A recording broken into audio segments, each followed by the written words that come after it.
Good morning. Welcome to Morning Coffee. How is everyone?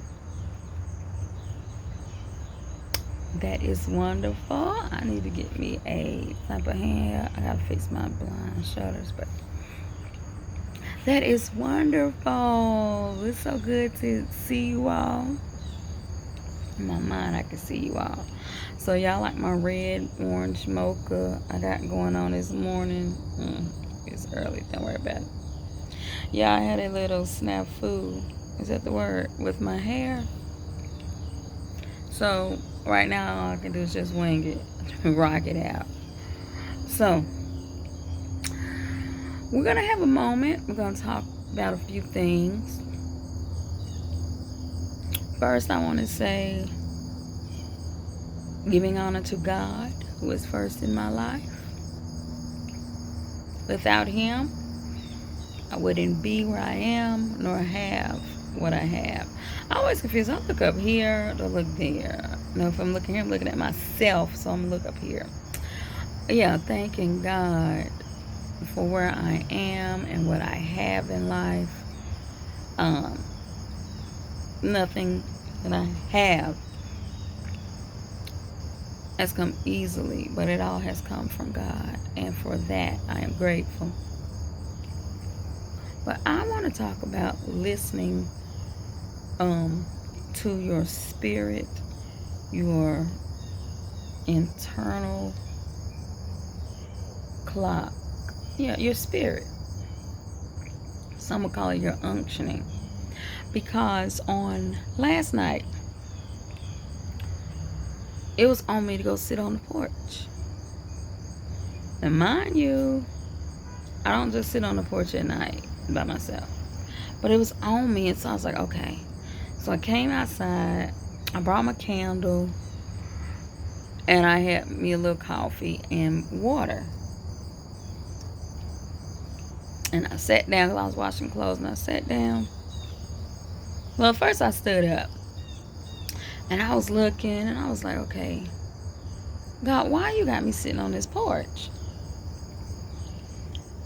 Because that's not what I do. And so I sit down, I'm just sipping my coffee, and I'm listening to my worship music, just thinking. And I happened to look, and I saw this little girl walking up the street. And I'm thinking in my head, she can't be no more than 8 or 9. Like, where are her parents at? It's not really dark by then. Then I see her go back down the street. Later on, she comes back up the street, and she stops like in front of my house, and she lets out this sigh, and she keeps going back up the street.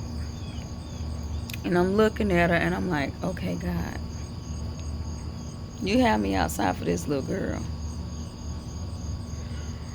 So she comes back down, and she stops in my driveway, and she says, excuse me, do you know so-and-so?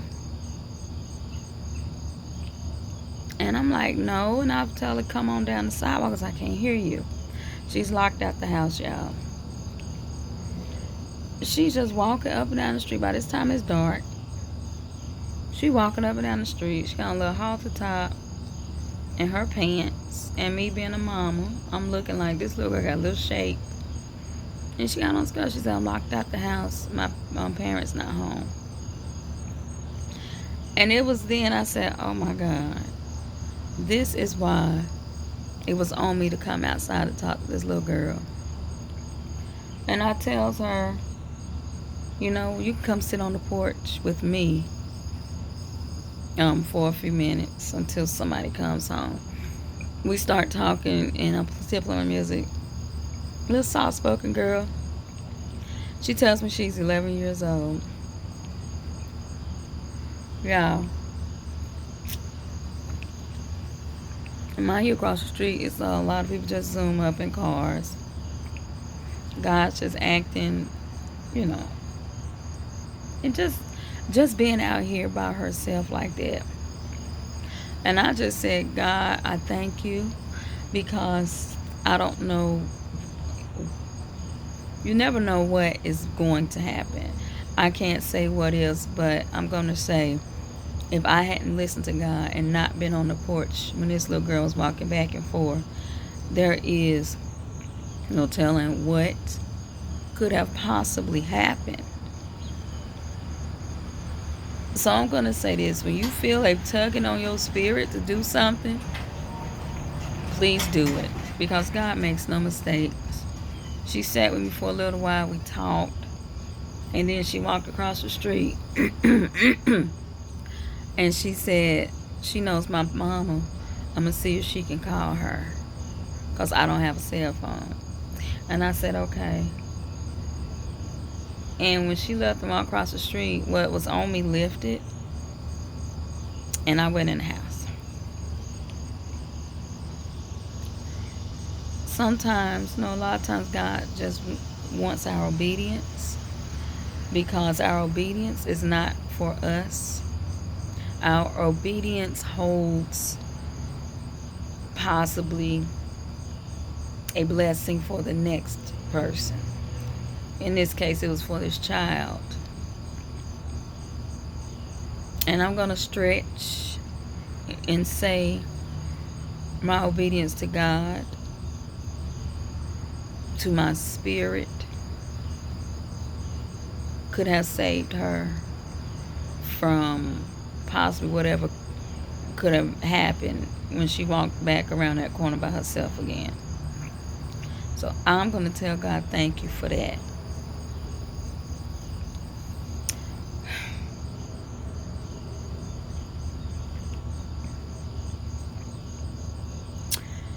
And yeah, on another subject, let's talk about Jacob Blake, the young man that was shot in the back 7 times. And I know people been like, well, somebody was shot right here now in the backyard. I get it. Okay, but I'm talking about Jacob Blake right now. And I saw some of the comments saying, well, like, if the police tell you to stop, you need to stop. And blah, blah, blah. I'm going to say this. Half of us wouldn't know what we would truly do if a gun was pointed in our face. In the climate that we're living in, and black men get shot down like dogs. No, wait a minute. They treat dogs better than black men.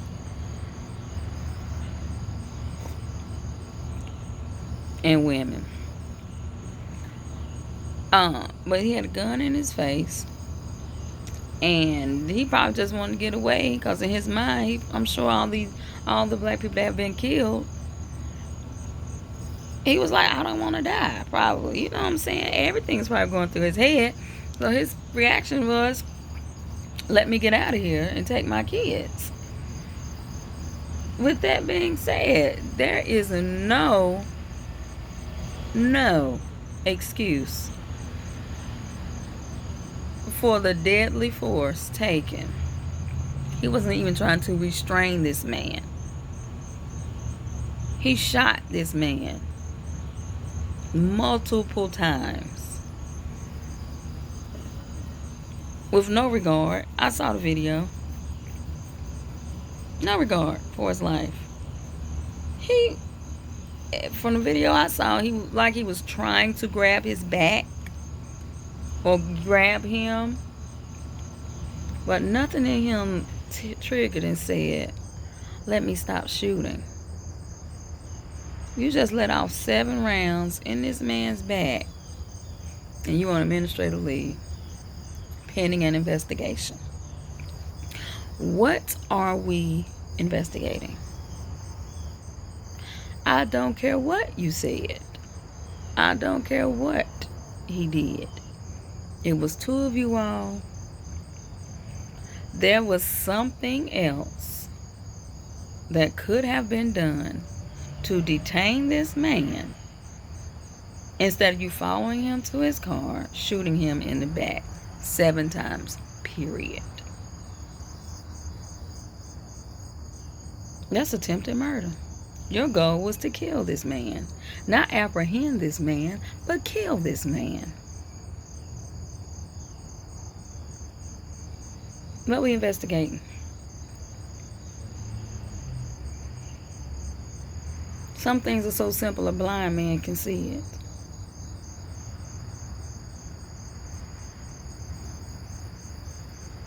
Okay. That's all I'm going to say on that.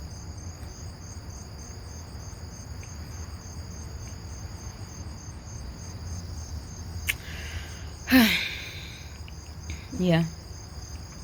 So in my conclusion, love your hair. Love yourself.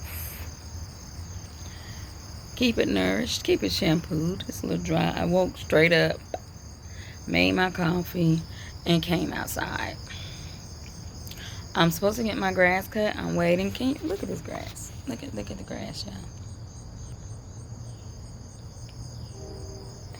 I'm supposed to be starting me a little garden. Not yet. It's coming together. So yeah. I'm gonna go. I left clothes in the washer last night because I fell asleep. I'm gonna go finish that up. I want to say I love you. God loves you. He's not through with you yet. There's still more in you. There's work to do. Yeah. Pray about it. Let me keep my robe thing out your way. Yeah, keep God first. Don't stop praying. Don't stop pressing. Keep on going. I love you. God loves you. Until next time, do something for someone else if you can. Again, it's not always monetary. Sometimes it's time. Sometimes it's prayer. And you don't have to know the specifics. Just pray for people. Love you. This is Morning Coffee. I'm out.